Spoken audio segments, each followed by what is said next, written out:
The silent fleet the discovery happened on an ordinary patrol run through the Void Sector, that stretch of dead space between the Kalari Empire and the neutral zone. Commander Thek of the patrol vessel Starwind noticed them first, a cluster of dark shapes drifting against the cosmic backdrop. No energy signatures, no life signs, just metal husks floating in the eternal night. His secondary hearts pumped faster as he counted them. 12 vessels, each one massive enough to dwarf his patrol craft, arranged in perfect formation despite appearing completely dead. "Word to the High Command," Thek ordered, his scaled hands trembling slightly. "Tell them we found something that shouldn't exist." Within 3 cycles, Ambassador Vex arrived with a full diplomatic convoy. The Kalari Empire didn't send ambassadors to investigate derelict ships unless those ships represented something unprecedented. Vex stood on the bridge of the flagship Dominance, his 4 eyes studying the sensor data with growing unease. The ships bore no markings he recognized, yet their design seemed hauntingly familiar. They were built for function over form, with thick armor plating, and what appeared to be weapon ports covered by sealed hatches. "No species builds ships like this anymore," muttered his science officer. This design philosophy died out with the old wars. Vex nodded slowly. The galaxy had moved past such crude militaristic designs centuries ago. Modern vessels were sleek, efficient, powered by clean energy, and designed for exploration and trade. These ships looked like they were built for one purpose: survival through any means necessary. "Establish a boarding tunnel to the largest vessel," Vex commanded. "I'm going aboard personally." His security chief protested, but Vex silenced him with a gesture. Something about these ships called to him, a whisper of history that the Empire had tried very hard to forget. As he crossed the boarding tunnel with his escort, emergency lights suddenly flickered to life along the corridor walls of the derelict. The ship was waking up. They found the first humans in what appeared to be a communal area. 50 beings, bipedal with soft skin and no natural armor or weapons, stood waiting for them. They wore simple gray uniforms with no insignia, and their eyes held a weight that Vex had seen before in refugees and survivors of great catastrophes. But these weren't cowering victims. They stood straight, organized, ready. The woman at their front stepped forward. She had dark hair streaked with premature gray and carried herself with unmistakable military bearing. When she spoke, it was in perfect Kalari standard, though Vex had no idea how she could know their language. "I am Captain Sarah Chen of the vessel Persistence," she said, her voice carrying neither warmth nor hostility. "We've been waiting for someone to find us." Vex found his voice after a moment of shock. "You're human." "We are." The word hung in the air like an accusation. Humans were extinct. The Kalari Empire had made certain of that 50 years ago, when Earth had been designated a threat to galactic stability. The planet had been neutralized through orbital bombardment. Its surface turned to glass and ash. It was a dark chapter in Kalari history, one justified by the High Command as necessary for the greater good. Humans had been too aggressive, too unpredictable, too dangerous to be allowed to spread beyond their world. "That's impossible," Vex said. "Your species was extinct before I was born." "Earth is a dead world." Captain Chen's expression didn't change. "Earth is dead. Humanity is not." She gestured to a viewing port, and Vex saw what he had failed to notice before. The 12 ships he'd detected were just the beginning. Beyond them, emerging from sensor-masking fields that shouldn't have been possible with any known technology, were hundreds more vessels. Colony ships, industrial vessels, agricultural platforms, and warships. "So many warships. When your empire came for our world," Chen continued, "we had colonies on Mars, mining stations in the asteroid belt, and research outposts on the moons of Jupiter. You destroyed our home, but you didn't know to look for the rest of us. We watched our blue marble burn from the darkness, and we made a choice. We would survive. We would remember. And one day we would return to the light." Vex's security detail raised their weapons, but Chen didn't flinch. Neither did any of the humans behind her. They had the stillness of those who had already faced the worst thing imaginable and survived it. "We spent 50 years in the dark spaces between stars," Chen said. "We learned to hide from your sensors, to move through systems undetected, to build and grow without drawing attention. We saved every transmission from Earth's final days, every image of our cities burning, every scream of our billions as they died. We carry them with us. The ambassador's throat felt dry. What do you want? Justice, Chen replied simply. But not vengeance. If we wanted vengeance, your patrol would never have found us. We would have remained hidden until we were ready to strike, and your empire would have burned as Earth burned. But we chose a different path. We chose to be better than those who destroyed us. Bocho? She pulled out a data pad and handed it to Vex. This contains the complete record of what was done to Earth. Not the sanitized version your empire teaches, but the truth. Video feeds from your own ships showing the deliberate targeting of civilian centers. Communications proving that Earth had agreed to all terms of surrender before the bombardment began. Evidence that the decision to commit genocide was made not for security, but for resources. Your empire wanted our system, and it was easier to take it from the dead than negotiate with the living. Vex's hands shook as he reviewed the data. He had been taught that humanity had refused all attempts at peaceful resolution, that they had forced the empire's hand. The evidence showed otherwise.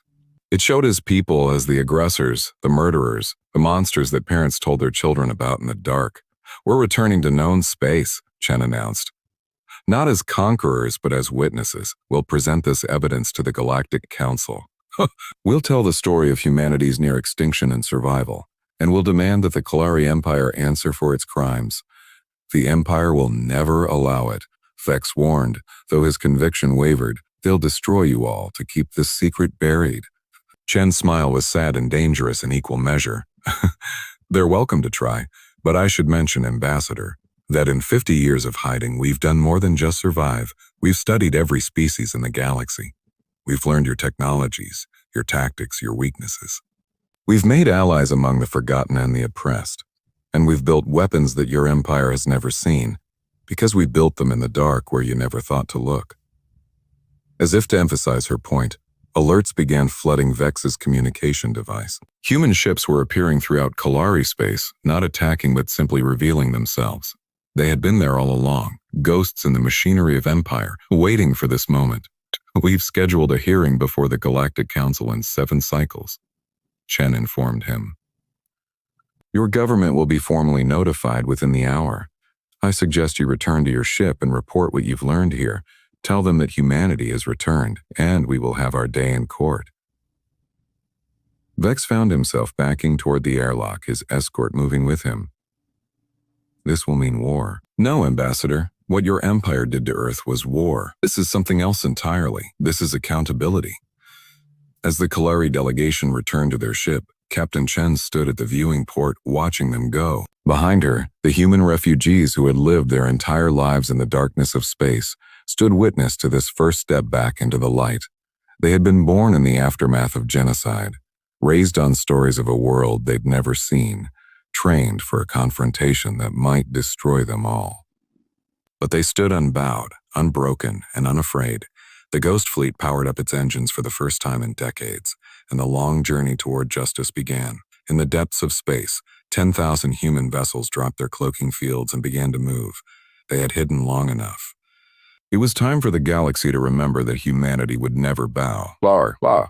The reckoning begins. The Galactic Council's emergency session convened in the neutral station of Harmony Point, a massive structure that floated in the void between territorial boundaries. Representatives from 43 species gathered in the great amphitheater, their various forms of communication translated in real time by the station's AI. The Kalari delegation sat in their traditional position of prominence, their scaled forms rigid with barely contained fury. Across from them, in the section reserved for provisional members and petitioners, sat the human delegation. Admiral Marcus Reeves stood at the center of the human group, an older man whose eyes held the weight of command and loss in equal measure. Unlike Captain Chen, who had made first contact, Reeves radiated a controlled intensity that made even the warrior species among the council shift uncomfortably. He had been a junior officer on Mars when Earth died, had watched through a telescope as the world of his birth became a funeral pyre. Now, 50 years later, he stood ready to speak for the dead. Esteemed members of the council, Reeves began, his voice carrying through the chamber without amplification. I stand before you as a representative of a species you believed extinct.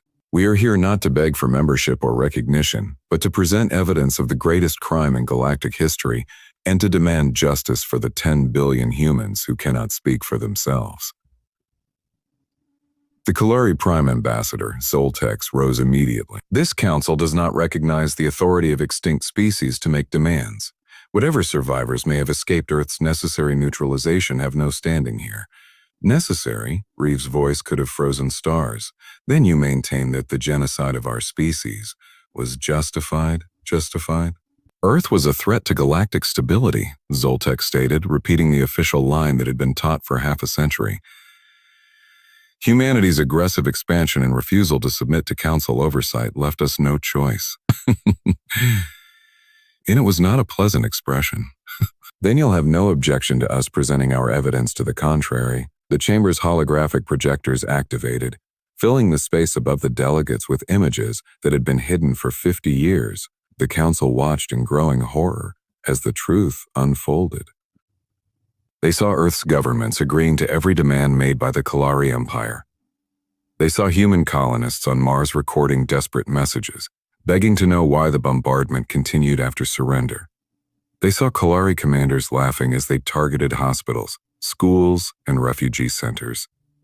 But the most damning evidence came from the Kalari's own archives, data stolen by human survivors who had spent decades infiltrating their information networks. It showed the real reason for Earth's destruction: the discovery of vast deposits of quantum crystals in Earth's mantle, resources that would have made humanity an economic powerhouse if they had been allowed to harvest them. The Empire had wanted those resources, and a dead world was easier to mine than a living one. Lies and fabrications, Zoltex protested, but his voice lacked conviction. We've been preparing, Reeves corrected. For 50 years we've been preparing for this moment, not for war but for justice. We've shown you that we could destroy you as you destroyed us, but we choose not to. That's the difference between us. You committed genocide for profit. We're offering you redemption despite our pain. The Council's founding members, the ancient ethereals who rarely involved themselves in political matters, finally spoke.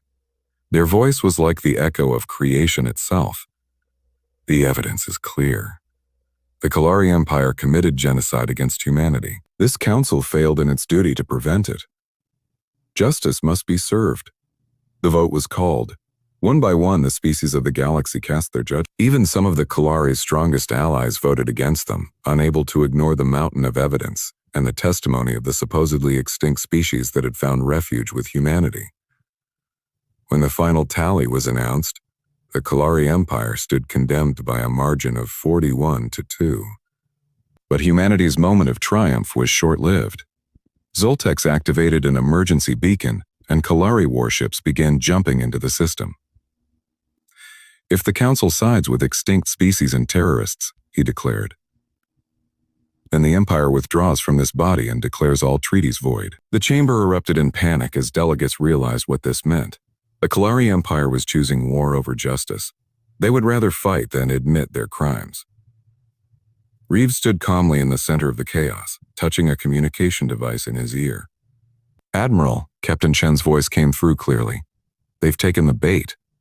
Reeves smiled grimly. They had known the Kalari would never submit willingly. 50 years of planning had prepared them for this moment. Execute Operation Lighthouse. It's time to show the galaxy that humanity didn't just survive in the dark. We learned to make it our ally. The darkness that had concealed them for half a century suddenly became their weapon as they demonstrated technologies that shouldn't exist and capabilities that defied understanding. The Kalari Empire had awakened something far more dangerous than the aggressive species they had tried to exterminate. They had created an enemy with nothing left to lose and everything to prove. Humanity's dawn, the Battle of Harmony Point, lasted exactly 17 minutes. When the Kalari fleet emerged from jump space with weapons hot, they expected to face scattered resistance from an extinct species playing at relevance. Instead, they encountered something that military historians would later call aggressive defense perfection. The human fleet didn't just repel the attack, they neutralized it with such precision that not a single life was lost on either side. Captain Chen commanded the human response from the bridge of the Persistence, her fingers dancing across holographic controls as she coordinated 1,000 vessels in perfect synchronization. The Kalari's opening salvo, enough firepower to crack a small moon, simply disappeared into pinpoint wormholes that humanity had somehow learned to generate as defensive shields. The energy re-emerged moments later in empty space, harmlessly dissipating into the void. "Target their weapon systems only," Chen ordered. "Disable, don't destroy." Invisible beams of precisely calibrated gravitational waves swept through the Kalari formation. Weapon ports twisted and sealed themselves. Engine manifolds reversed their flow. Shield generators simply stopped functioning, their power cores gently powered down by invasive algorithms that seemed to understand Kalari technology better than its creators. Within minutes, the pride of the Kalari Empire floated helplessly in space, their crews unharmed but completely unable to continue their assault. On the council station, delegates watched in stunned silence as humanity demonstrated that 50 years in the darkness had transformed them into something unprecedented. Admiral Reeves addressed the chamber once more, his image broadcast to every screen in known space. "We could destroy them." Every tactical analysis, every war game simulation shows that humanity now possesses the capability to end the Kalari Empire. But we won't. We refuse to become what they were. We refuse to answer genocide with genocide. The human fleet began rescue operations, pulling Kalari crews from their disabled vessels, providing medical aid, treating them with a dignity that their empire had denied to Earth.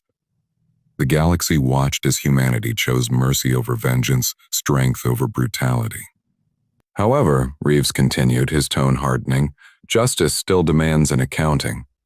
Holographic projections filled the space above every major world in the galaxy simultaneously. Humanity had spent decades building a network of communication satellites hidden in the cosmic background radiation, waiting for this moment. Now, every sentient being in known space could witness what came next. The projections showed dead worlds coming to life. Hidden human colonies revealed themselves on planets that the galaxy had written off as uninhabitable. Mars-like worlds now held gleaming cities under protective domes. Toxic atmospheres had been transformed by human-designed bacteria that thrived in poisonous environments. Frozen moons had been heated by geothermal generators that humanity had perfected in their exile. "We present to the galaxy the Terran Republic," Reeves announced. 117 worlds, home to 8 billion humans, and 12 billion members of allied species. "We've built a civilization in the places you didn't value, among the people you didn't want. We've proven that no world is too hostile, no species too different, no challenge too great when beings stand together." The Kalari Prime world received a specific transmission. It showed Earth as it was now, a dead sphere of glass and ash orbiting Sol. But around it, massive construction projects were underway. Humanity was building something in orbit of their murdered world. "This is the memorial," Chen explained to the galaxy. "A structure that will surround Earth completely, preserving it as evidence of what happens when power goes unchecked. But it will also be a center for learning, a place where all species can come to understand how civilization fails when we forget that every life has value." The Kalari Empire's subject worlds began declaring independence. Seeing the Empire's fleet helpless against human technology, resistance movements that had been suppressed for centuries suddenly found their courage. The Empire that had terrorized a quarter of the galaxy began collapsing in real time, not from external conquest but from internal liberation. Prime Ambassador Zoltex, still in the council chamber, finally broke. "What do you want from us?" "Acknowledgement. Admit what you did. Teach the truth to your children. Make reparations to the families of the dead. Dismantle your military expansion program. Accept oversight from the council. These are not requests. And if we refuse, then we'll do what we've been doing for 50 years, Chen answered from her ship. "We'll survive without you. But the galaxy will move forward. And the Kalari Empire will be left behind, isolated and irrelevant. A cautionary tale about the price of unchecked aggression." The vote came swiftly. Faced with the choice between accepting humanity's terms or facing complete isolation from galactic civilization, the Kalari Parliament chose survival. The formal acknowledgement of genocide was broadcast across their empire. Reparations were agreed upon, not in currency but in resources that would be used to help other species that had suffered under various conflicts. But humanity's greatest victory came in what happened next. As the Kalari Empire began its transformation from conqueror to member of the galactic community, human advisors arrived to help, not as overlords or occupiers, but as teachers and partners. They shared technologies for healing and growth rather than war. They helped establish democratic institutions where none had existed before. They showed that strength could be used to lift others up rather than hold them down. The ethereals, watching this transformation, made a decision that shocked even themselves. They offered humanity not just membership in the Galactic Council, but a permanent seat among the founding members, acknowledging that in their darkest hour, humanity had evolved beyond what any of them had achieved in millennia of peace. Admiral Reeves stood before the Assembly one final time as they voted to accept humanity's new position. 50 years ago, you tried to extinguish our light. You failed, not because we were stronger than you thought, but because you fundamentally misunderstood what humanity is. We are not just a species, we are an idea.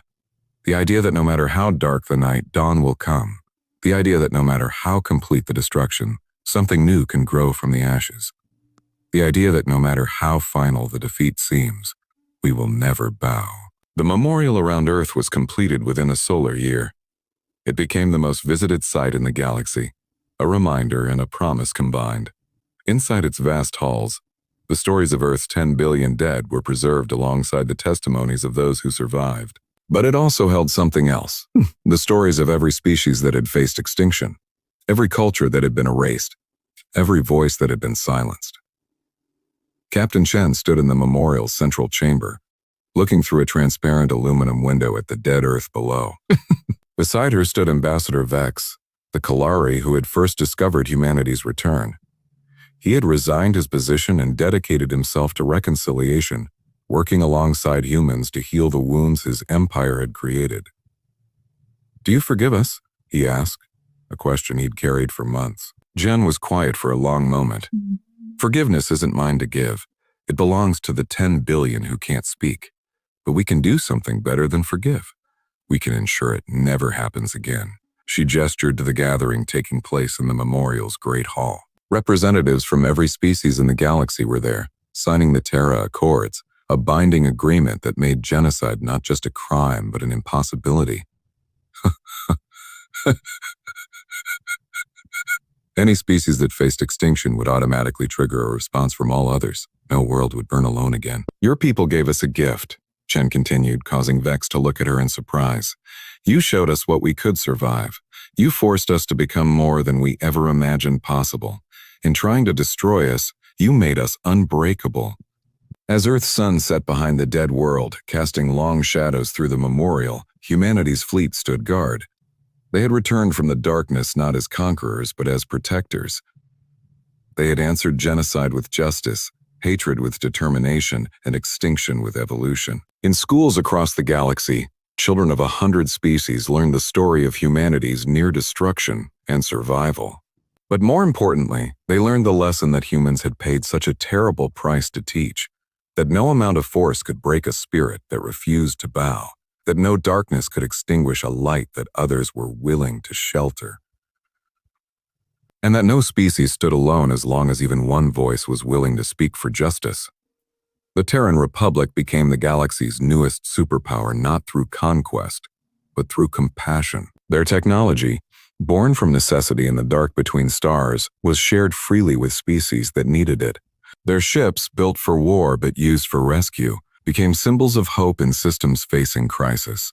Their people, scarred by loss but strengthened by survival, became the counselors and mediators that helped other species resolve conflicts before they could escalate to violence. And in the depths of space, in the forgotten corners and abandoned systems, humanity continued to build and grow and welcome those who had nowhere else to go. Because they remembered what it was like to be hunted, to be hated, to be condemned to extinction. They remembered, and they ensured that no one else would have to learn those lessons the way humanity had. 50 years after Earth died, humanity lived, not just as survivors, but as proof that from the ashes of the greatest tragedy could rise the foundation of the greatest triumph. They had been tested by genocide and emerged not broken but unbreakable. They had faced extinction and become eternal. They were Terrans, and they would never bow